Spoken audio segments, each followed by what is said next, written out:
हेगे बड़ दुख कटलौ तो है चरण माँ छोड़ के, बड़ दुख कटलौ तो है चरण माँ छोड़ के।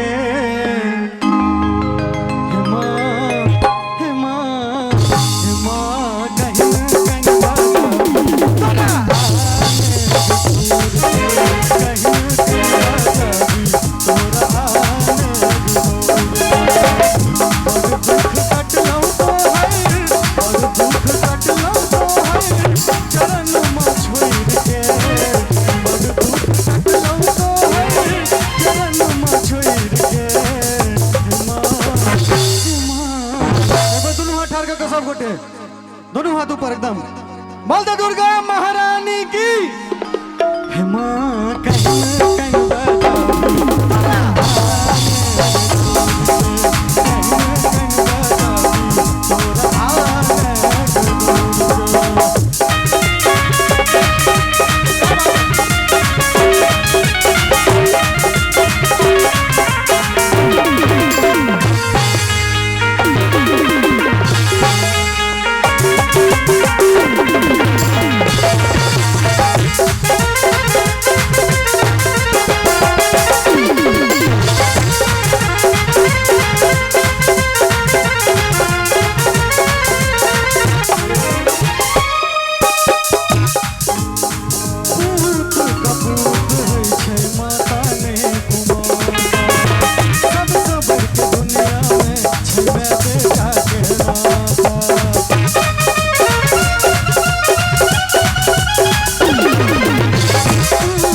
छाह बिना धूप लगैया चरना बिख बिना कंठ सुखैया।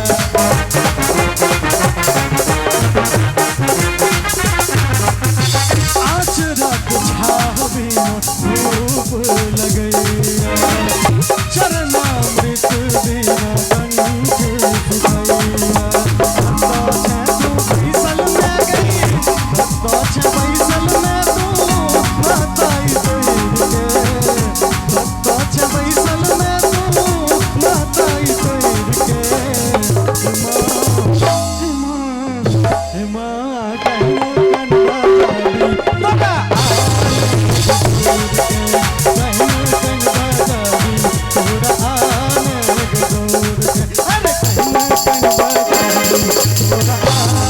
Thank you.